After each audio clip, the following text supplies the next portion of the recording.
You're an amazing example of sanity after 4 years. Anyone would be. Virtually anyone would be an amazing example of sanity after what we've been going through. But I have great faith, I really mean this, in the American people. There's not a single thing we can't do when we do it together. And I think the country's ready, and I'm going to need your help. We need a dog back in the White House. I've got two of them. Their names are Champ and Major. They're great dogs, and I promise you, they're back in the White House. Marry me, Joe Biden. You're what America needs right now. You are all of us. Well, let me tell you, thank you so much, but I had to ask my wife 5 times to marry me. Not a joke. 5 times. And on the 5th time, I was coming back from a trip, and I knocked on her apartment door in Delaware, and I said, hi. She said, come on in, Joe. And I said, no. I said, you got my Irish up, and I meant it. I said, I'm going to ask you one more time if you'll marry me. Before you say anything, you don't have to say when, just if. But if you don't, then I can't do it anymore. So I looked at her, I said, will you marry me? And she went like this. Okay.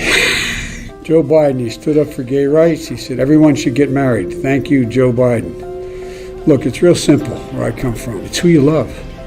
It's who you love. And that's who you should marry. My dad, I remember one time he was dropping me off in the early 60s. And I walked out, 2 men standing in the corner. And they leaned over and kissed one another and went different ways. And I looked at my dad. He looked back to me. All he said was, Joey, it's simple. They love each other. It's not complicated.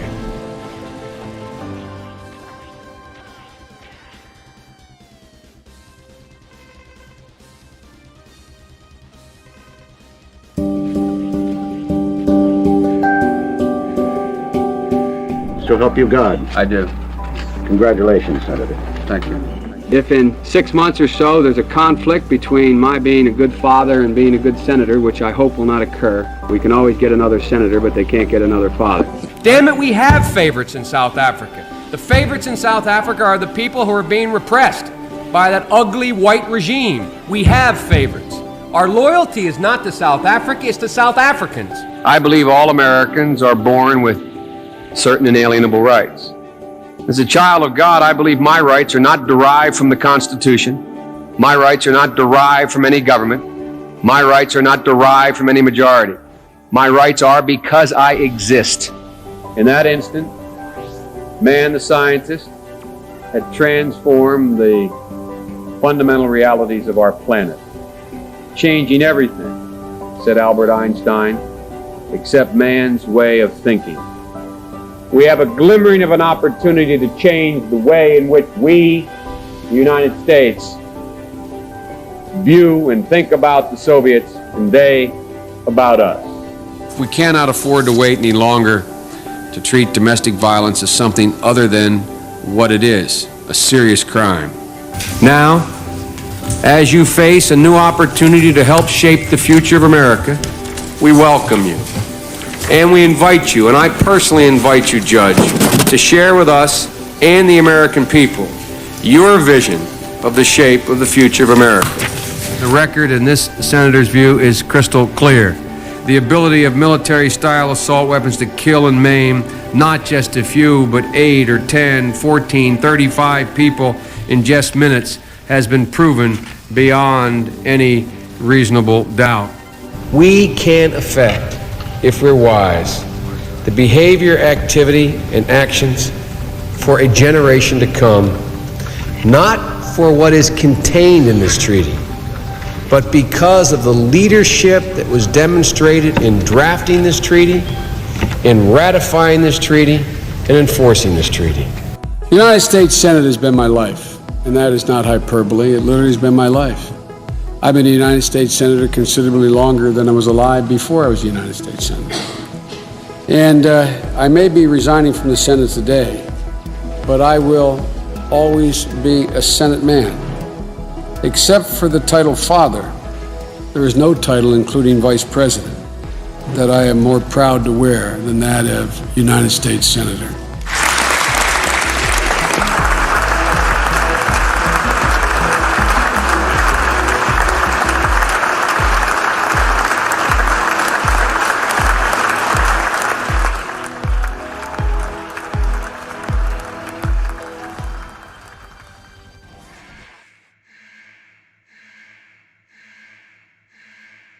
I like to drive. I used to think I was a pretty good driver.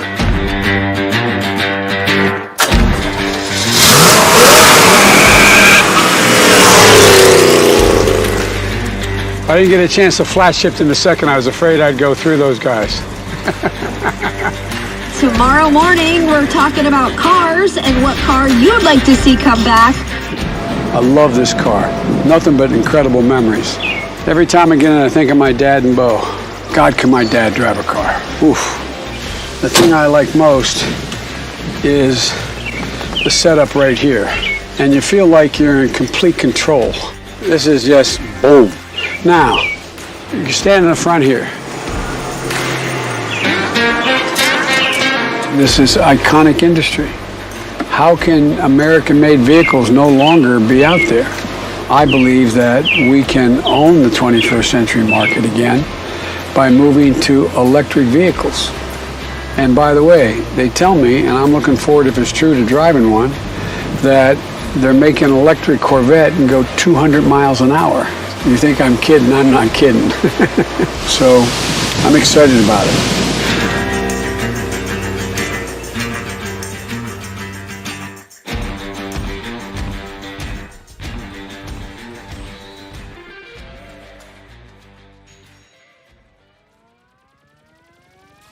We all know that on its own, his work does not capture the full measure of Joe Biden. Folks don't just feel like they know Joe, the politician, they feel like they know the person. When Joe sticks up for the little guy, we hear the young boy who used to stand in front of the mirror, determined to vanquish a debilitating stutter. When Joe talks to auto workers whose livelihoods he helped save, we hear the son of a man who once lost his job. When Joe talks about hope and opportunity for our children, we hear the father who rode the rails home every night so he could be there to tuck his kids into bed. When Joe talks to Gold Star families who've lost a hero, we hear another father of an American veteran, somebody whose faith has been tested and who knows who to lean on to find the light. A resilient and loyal and humble servant. And through his life, he has never once forgotten the values and the moral fiber that made him who he is. The best part is he's nowhere close to finish. I'm Joe Biden, and I approve this message. The president called me and he said, Jill, I want to give Joe the Medal of Freedom, but no one at all can know about it. I didn't tell anybody in the family. I didn't tell our children. I was so excited and I thought, this is going to be one of the best days of your life. This is an extraordinary man with an extraordinary career in public service. We were going to have a goodbye toast for all the 8 years we served together, you, me, Michelle, our kids. Mm-hmm. We walked into that room and it was packed. And I'm looking out at people that I grew up with. Why were they there? And I even looked and saw one of my distant cousins from Ireland who was there. And there's a stage here and I'm thinking, what in the hell is going on? And then I see the military personnel there. And I'm figuring, oh, I know, we must be giving somebody an award. I don't know why the hell they didn't brief me on this. I'd like to ask the military aide to join us on stage. All of a sudden it dawned on me. It was complete, total shock. You could tell, I mean, the look on your face when he said, For the final time as president, I am pleased to award our nation's highest civilian honor, the Presidential Medal of Freedom. My first thought was, I don't deserve this. I don't deserve this. you do deserve it. You've given your life to service of your country. I was so excited for him. And I felt then, like I feel today, he deserves it. It's a great honor. It's a great, great honor. It's an honor to the whole family. The whole family.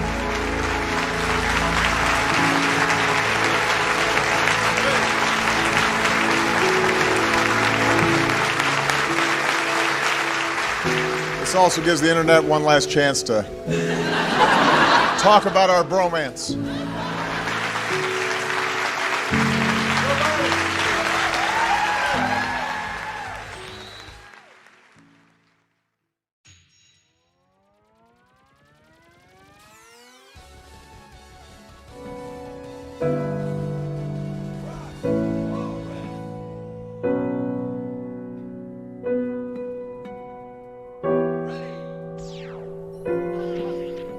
Our lives have been turned upside down, shattered and shaken. But the American story has had moments like this before. And he was there, answering the call. When we came into office in 2009, we were going through what was then the worst financial and economic crisis since the Great Depression. The economy was hemorrhaging hundreds of thousands of jobs a week. People were losing their homes to foreclosure. The financial system was in tatters. Auto sales had dropped to near zero levels. The auto companies faced bankruptcy, and many said, let them fail. But Joe remembered his father and what it meant to lose a job.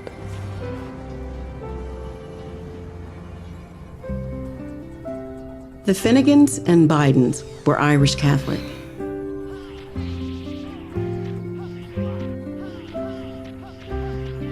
Joe was their first. And then his sister Valerie. From the moment I opened my eyes, my big brother was there. The thing that was most important was family and family and family. As the post-war boom faded, Joe's father struggled to find work in Scranton. But 140 miles south, there was a job cleaning boilers in Wilmington. There was a long stairway up to the second floor. Dad went up to Joey in our bedroom and saying, Joey, you gotta be a big boy. For the first time, Joe saw the heavy burden on a father, and it was a lesson he would never forget. The job is a lot more than a paycheck. It's about dignity. The country was losing tens of thousands of jobs a day, and they needed 3 votes to pass the economic rescue package. Joe Biden was handled the task of going to get those 3 Republican votes. Joe returned to the place where he had been so effective. Passionate argument, sympathetic listening, a willingness to make adjustments and accommodations to bring people on board. When the law finally passed, the president tapped his partner to run the program. Joe tracked every dollar, calling mayors and governors. Talking to them on the phone, one-on-one. He gave all of them his cell phone. And I watched him bring his heart to that job. It matters that you have in your mind the family that you're trying to reach, the neighborhood that you're trying to reach, the people whose lives are affected by what you do. The skills that had made him so effective had not come easy. When he entered school, there was a problem. Joe had a stutter. And it's mortifying. It allows that child to become an object of ridicule. When his teacher mimicked him and Joe ran home from school, his mother drove him back. Did you say to my son, Mr. Biden? The nun said, I was just trying to make a point. My mother stood up, all 5'2" of her. If you ever talk to my son like that again, I'll come back and rip that damn bonnet off your head. Do you understand me? Joey, go back to class. Joe resolved to overcome his stutter. Some letters are harder than others. And I used to get up at night and go stand in front of the mirror with a flashlight and practice. She'd make me look her in the eye. Look at me.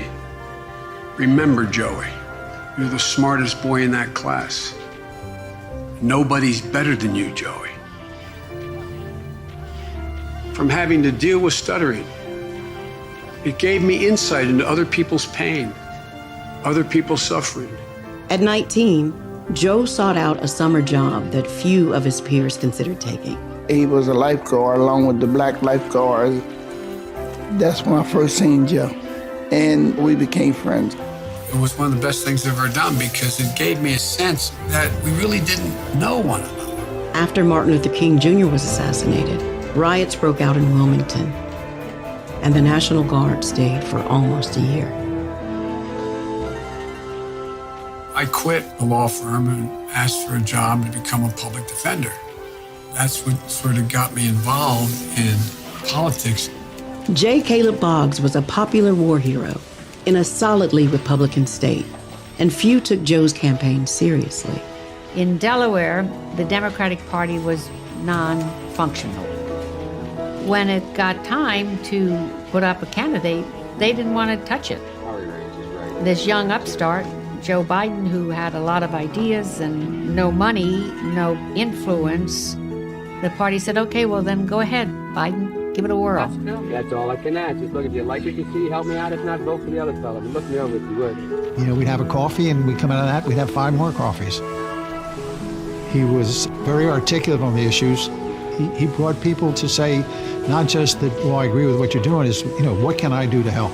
Delaware is the first state. J. Caleb Boggs, who is the incumbent Republican, being challenged by Joseph Biden. Biden is a Democrat who's 29 years of age. But exhilaration soon turned to tragedy. I mean, it was clear he had decided that I'm not going to be a senator, that the boys need me too much. I was prepared to walk away in 1973.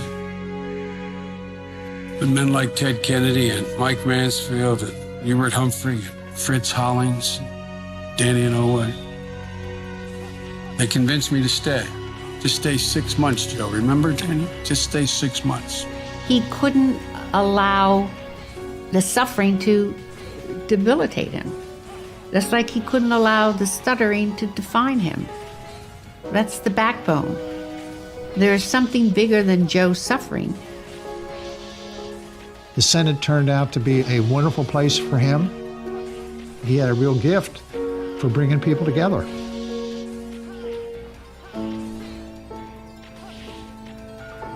The three of them had a bond that was forged in sorrow and expanded into joy when Jill entered. They had built this beautiful family, this circle of trust. And then the extra gift of Ashley. Growing up, it was full of adventure, laughter. We do everything as a family, and we've always done everything as a family. He was always a good, loving father. I mean, there's nothing more important to Joe than his children. It's hard to explain how ever-present he was in our lives. You don't have to guess what my dad believes. A great benefit of being my father is that he doesn't have to contort himself into different people at different times. Bo was going to do fine things. I mean, he had it all. And then he got sick. The whole world tilted. And it felt like we were all falling off. Once again, Joe faced the unimaginable. My mother, she said, bravery resides in every heart, and someday it will be summoned.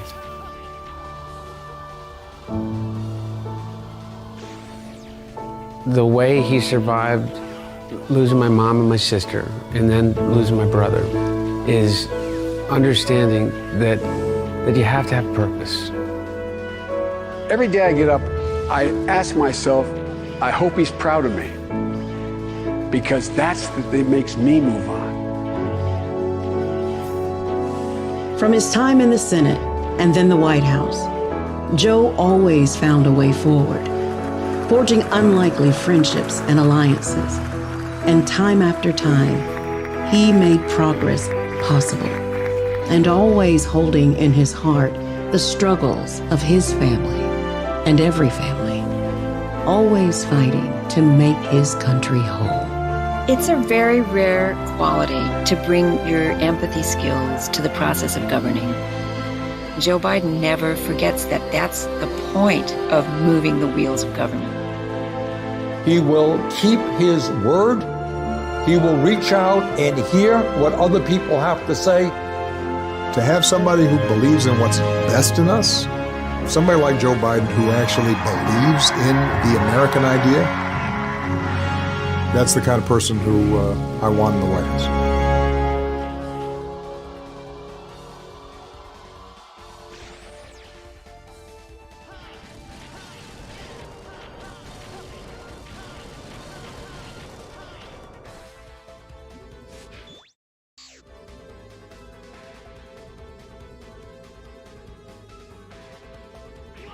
Yeah. Hi, Jennifer. Hi.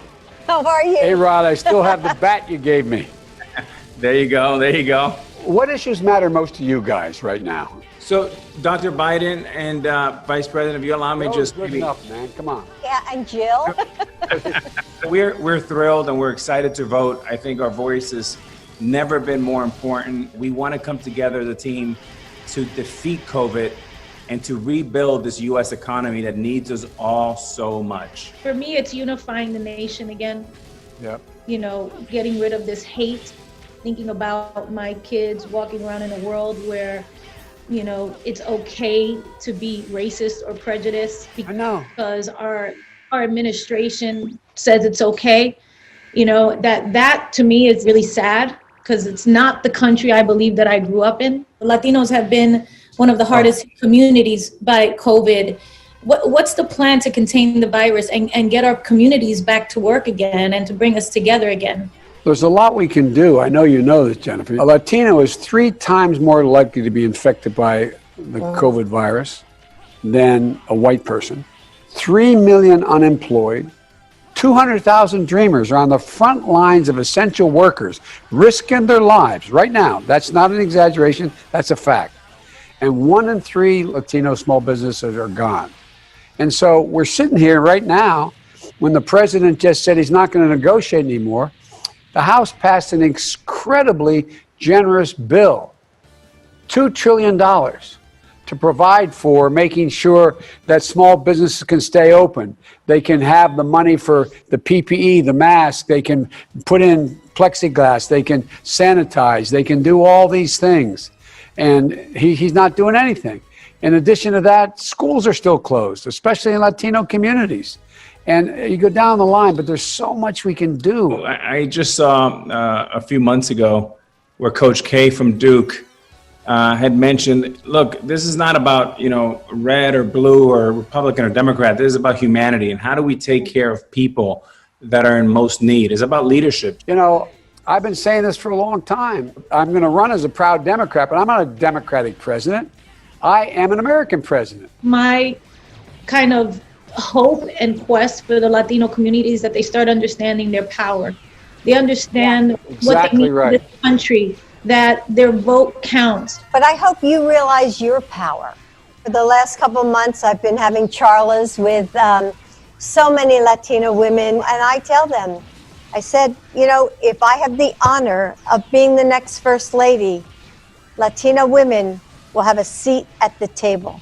And in the cabinet. You know, your power, your voices, and how much they'll make a difference. You know, I'm here representing women and moms and Latinos and Americans, but, you know, I have a question about the Latino community. You know, we have such deeply held values,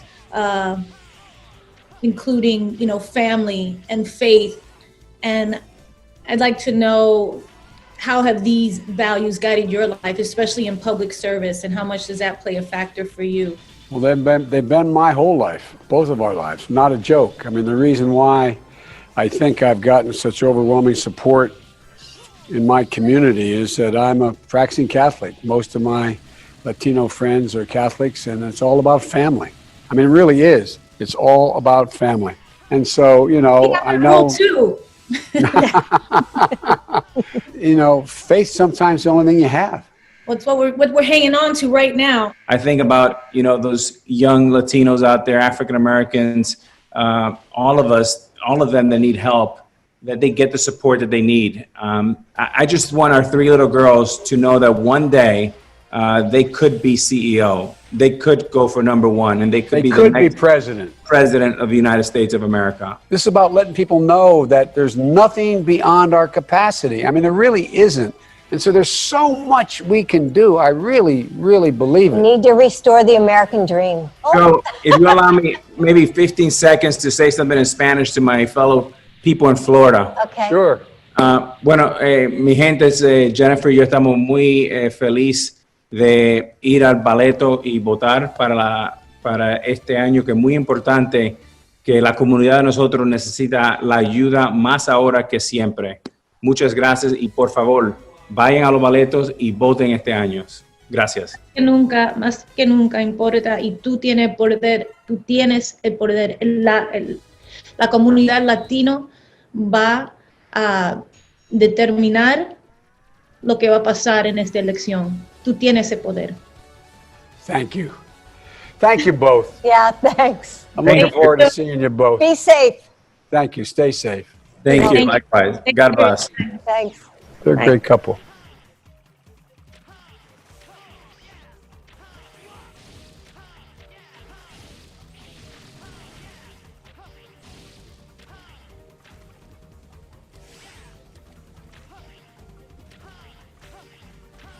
Hey, DJ. Hey. Hi. Hey, guys. I got to tell you, well, it is so good seeing you guys. Senator Harris, it's a pleasure to finally see you and finally meet you. Thank you. It is a pleasure to see you. I'm a huge fan of everything from Fast and Furious, all of them, to Jumanji. So thank you for your work. Thank you so much. Well, thank you for your work. Let me start off by saying, guys, I've been a lucky guy over the years in my life and my career to have been part of and participated in some real defining moments. And I have never publicly endorsed a presidential candidate or a vice presidential candidate in my life, over my career. So I figured let's kick this conversation off this way by me officially publicly endorsing you both to become president and vice president of our great country. Oh, that's fantastic. Thank you. That means a great deal to us, for real. Thank you. Really. Thank you. You guys are both obviously experienced to lead. You've done great things. Joe, you've had such an incredible career. You've led, in my opinion, with great compassion and heart and drive, but also soul. And you and I talked about that in the past and how important soul is. And Kamala, I'm going to embarrass you just for a little bit because I'm going to talk a little bit about your amazing experience. And you have been an attorney, a district attorney, a state attorney, a U.S. senator, smart, tough. I've seen you in those hearings. And in my opinion, you are a certified badass. I'm honored and thank you for that. That's a huge compliment from you. You're welcome. Joe, you and I have talked about the relationship that you had with your father. You know, this idea of respect and earning respect that our parents have taught us. My dad always said, respect is given when it's earned. Question I had is, how will the both of you earn the respect? By doing what we say we're going to do, by keeping our word, by leveling with the American people, by taking responsibility. When we fail, acknowledge it. We're not going to be perfect, but take responsibility. Say, this is what I'm going to do. This is what I believe, and tell the truth.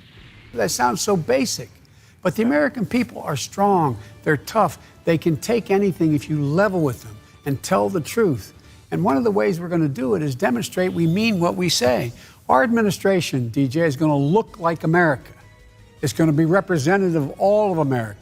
Absolutely. Kamala, how do you feel? How do we earn it? How do we earn it with our own two hands? Well, you know, to your point, DJ, it's about trust, right?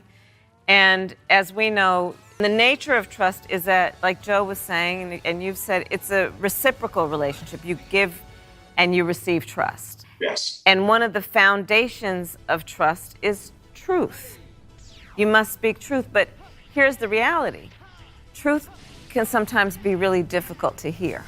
And for that reason, sometimes people don't speak it.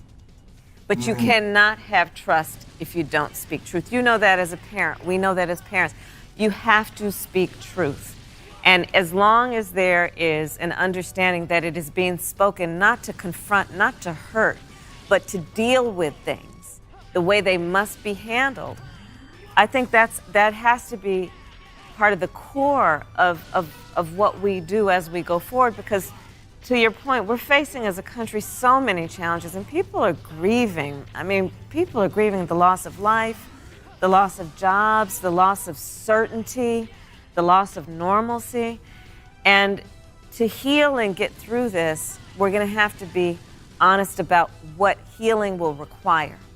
Yes. And That's one of the things that Joe and I really do have in common, which is we're motivated by healing, but we know to do that, we have to be honest about what it's going to take. Yes, absolutely. You know, and to that point, when you're honest with a scenario and people who you care about, and obviously you guys, all of us care deeply about our American people, that when you mention the word decency, you mention the word respect and honesty, dealing with this, but it leads right into making progress, but through a humanity, and how important that progress is, but through humanity. And thank you for saying that. Hi, everybody. Let me start by saying the obvious. These aren't normal times. As we all manage our way through a pandemic unlike anything we've seen in a century, Michelle and I hope that you and your families are safe and well. If you've lost somebody to this virus, or if someone in your life is sick, or if you're one of the millions suffering economic hardship, please know that you're in our prayers. Please know that you're not alone, because now's the time for all of us to help where we can and to be there for each other, as neighbors, as co-workers, and as fellow citizens. In fact, over the past weeks, we've seen plenty of examples of the kind of courage, kindness, and selflessness that we're going to need to get through one of the most difficult times in our history. Michelle and I have been amazed at the incredible bravery of our medical professionals who are putting their lives on the line to save others, the public servants and health officials battling this disease, the workers taking risks every day to keep our economy running, and everyone who's making their own sacrifice at home with their families, all for the greater good. But if there's one thing we've learned as a country from moments of great crisis, it's that the spirit of looking out for one another can't be restricted to our homes or our workplaces or our neighborhoods or our houses of worship. It also has to be reflected in our national government. The kind of leadership that's guided by knowledge and experience, honesty and humility, empathy and grace. That kind of leadership doesn't just belong in our state capitals and mayor's offices. It belongs in the White House.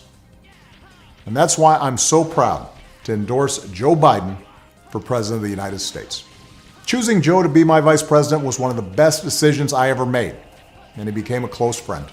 And I believe Joe has all the qualities we need in a president right now. He's someone whose own life has taught him how to persevere, how to bounce back when you've been knocked down. When Joe talks with parents who've lost their jobs, we hear the son of a man who once knew the pain of having to tell his children that he'd lost his. When Joe talks about opportunity for our kids, we hear the young father who took the train home each night so he could tuck his children into bed. And we hear the influence of Jill, a lifelong teacher. When Joe talks to families who've lost a hero, we hear another parent of an American veteran, a kindred spirit, somebody whose faith has endured the hardest loss there is. That's Joe. Through all his trials, he's never once forgotten the values or the moral fiber that his parents passed on to him and that made him who he is. That's what steels his faith in God, in America, and in all of us. That steel made him an incredible partner when I needed one the most. Joe was there as we rebuilt from the Great Recession and rescued the American auto industry. He was the one asking what every policy would do for the middle class, and everyone striving to get into the middle class.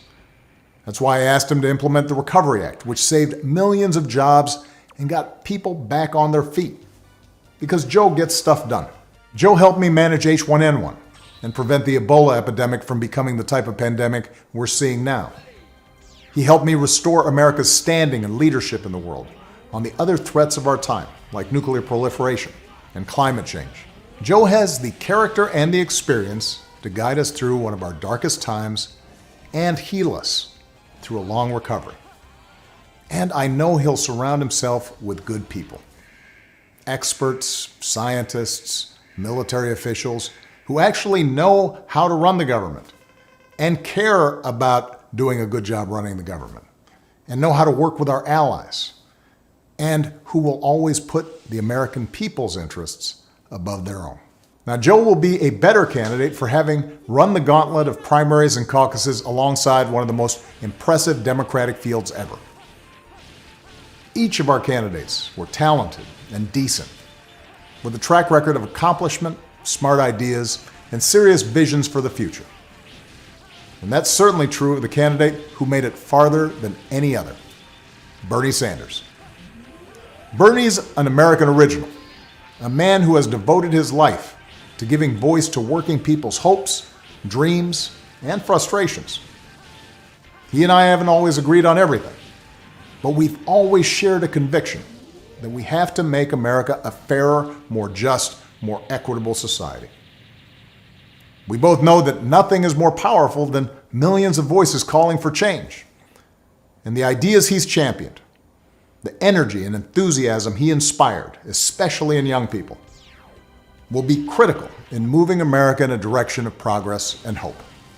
Because for the second time in 12 years, we'll have the incredible task of rebuilding our economy. And to meet the moment, the Democratic Party will have to be bold. You know, I could not be prouder of the incredible progress that we made together during my presidency. But if I were running today, I wouldn't run the same race or have the same platform as I did in 2008. The world is different. There's too much unfinished business for us to just look backwards. We have to look to the future. Bernie understands that, and Joe understands that. It's one of the reasons that Joe already has what is the most progressive platform of any major party nominee in history. Because even before the pandemic turned the world upside down, it was already clear that we needed real structural change. The vast inequalities created by the new economy are easier to see now, but they existed long before this pandemic hit. Health professionals, teachers, delivery drivers, grocery clerks, cleaners, the people who truly make our economy run, they've always been essential. And for years, too many of the people who do the essential work of this country have been underpaid, financially stressed, and given too little support. And that applies to the next generation of Americans. Young people graduating into unprecedented unemployment. They're going to need economic policies that give them faith in the future and give them relief from crushing student loan debt. So we need to do more than just tinker around the edges with tax credits or underfunded programs. We have to go further to give everybody a great education, a lasting career, and a stable retirement. We have to protect the gains we made with the Affordable Care Act, but it's also time to go further. We should make plans affordable for everyone, provide everyone with a public option, expand Medicare, and finish the job so that healthcare isn't just a right, but a reality for everybody. We have to return the U.S. to the Paris Agreement and lead the world in reducing the pollution that causes climate change. But science tells us we have to go much further, that it's time for us to accelerate progress on bold new green initiatives that make our economy a clean energy innovator, save us money, and secure our children's future. Of course, Democrats may not always agree on every detail of the best way to bring about each and every one of these changes. But we do agree that they're needed. And that only happens if we win this election. Because one thing everybody has learned by now is that the Republicans occupying the White House and running the U.S. Senate are not interested in progress. They're interested in power. They've shown themselves willing to kick millions off their health insurance and eliminate pre-existing condition protections for millions more, even in the middle of this public health crisis, even as they're willing to spend $1 trillion on tax cuts for the wealthy. They've given polluters unlimited power to poison our air and our water and denied the science of climate change, just as they denied the science of pandemics. Repeatedly, they've disregarded American principles of rule of law and voting rights and transparency, basic norms that previous administrations observed regardless of party, principles that are the bedrock of our democracy. So our country's future hangs on this election, and it won't be easy. The other side has a massive war chest. The other side has a propaganda network with little regard for the truth. On the other hand, pandemics have a way of cutting through a lot of noise and spin to remind us of what is real and what is important. This crisis has reminded us that government matters. It's reminded us that good government matters, that facts and science matter, that the rule of law matters, that having leaders who are informed and honest and seek to bring people together rather than drive them apart, those kind of leaders matter.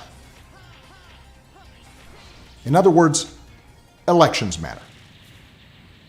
Right now, we need Americans of goodwill to unite in a great awakening against a politics that too often has been characterized by corruption, carelessness, self-dealing, disinformation, ignorance, and just plain meanness.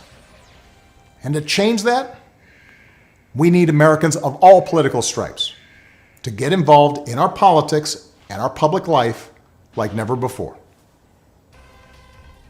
For those of us who believe in building a more just, more generous, more democratic America, where everybody has a fair shot at opportunity, for those of us who believe in a government that cares about the many and not just the few, for those of us who love this country and are willing to do our part to make sure it lives up to its highest ideals, now's the time to fight for what we believe in.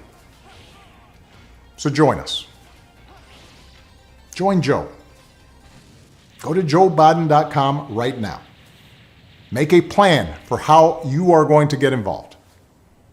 Keep taking care of yourself and your families and each other. Keep believing in the possibilities of a better world, and I will see you on the campaign trail as soon as I can. Thanks. Stories of heroism of nurses and healthcare workers and doctors and first responders, of grocery store workers and truck drivers and so many others on the front lines of this crisis, putting their own lives in danger for the rest of us. If we didn't know it before, we know it now. They are the backbone of this nation. Our immediate priority is to get through this public health crisis and get help into the pockets of American workers. American workers. More than 20,000 Americans have died already. Our federal government needs to learn from this catastrophic mistakes it's made over the past few months and take action to turn the tide on this virus. And in doing so, it needs to focus on the racial disparities in cases and deaths that we've been talking about. To protect African Americans and Latino families who've borne so much of the brunt of this epidemic. So let's be clear. The coronavirus isn't Donald Trump's fault.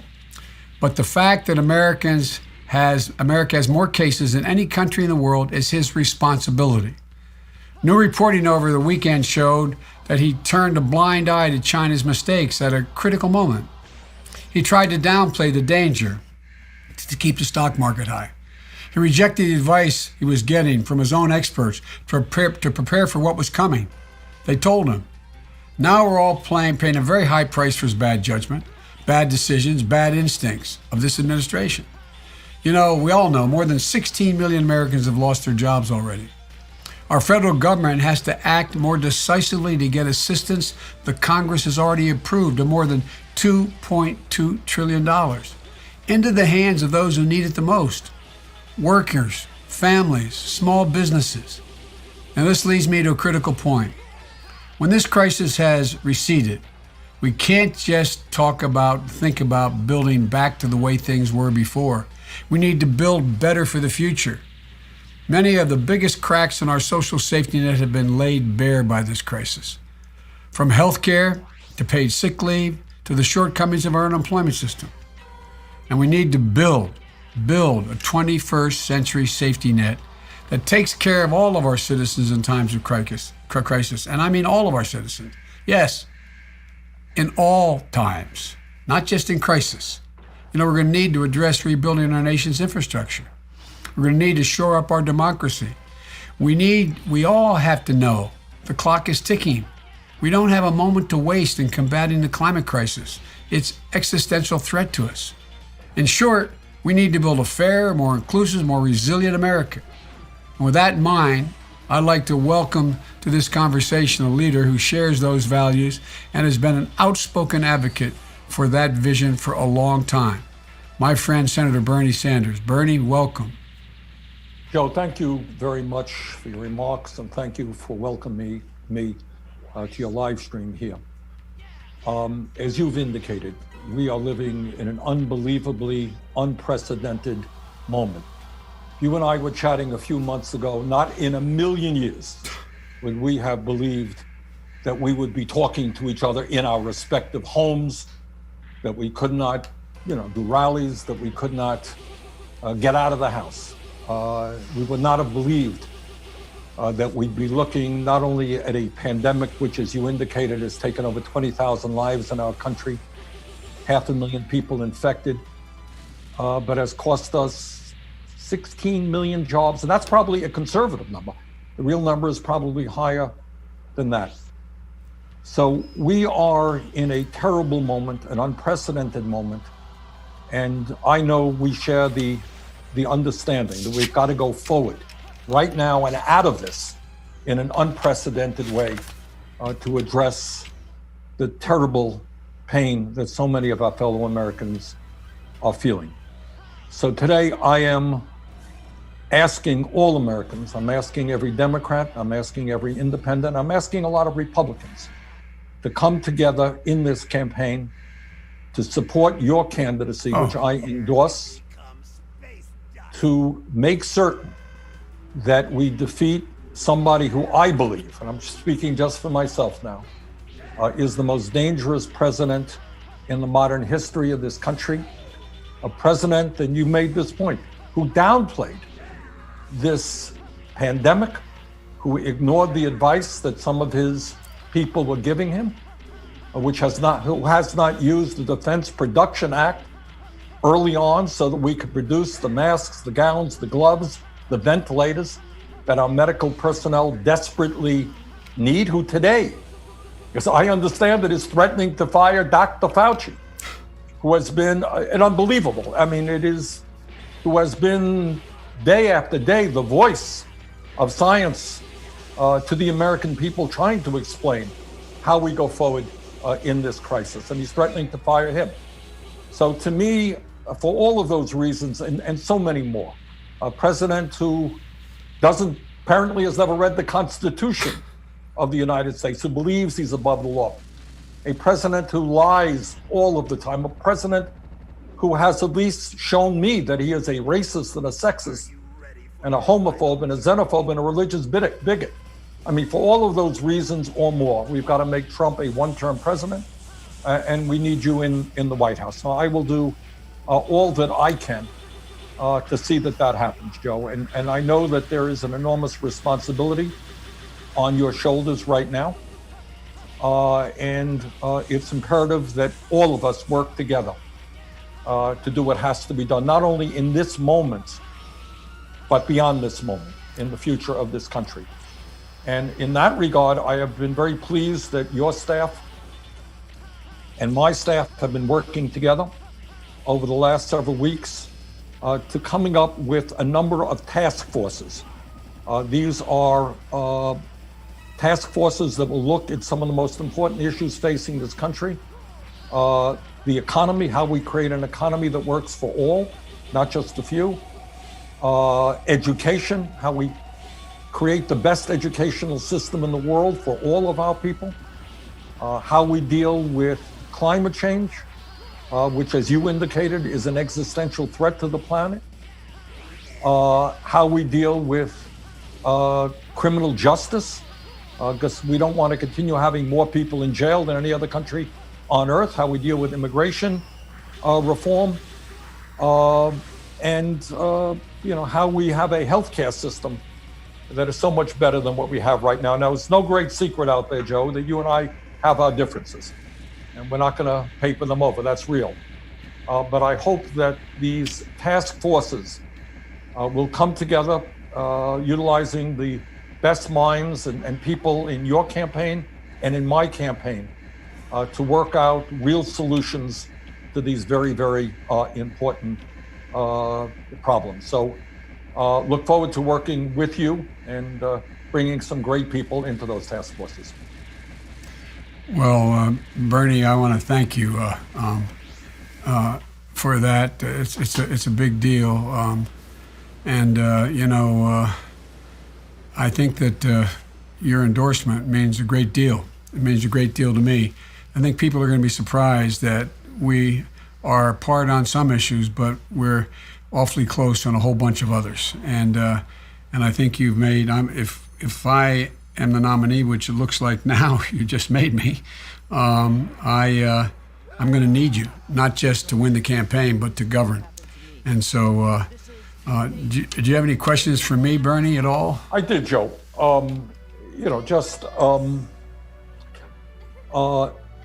Let's talk about some of the areas that I think we are actually fairly close. There are some areas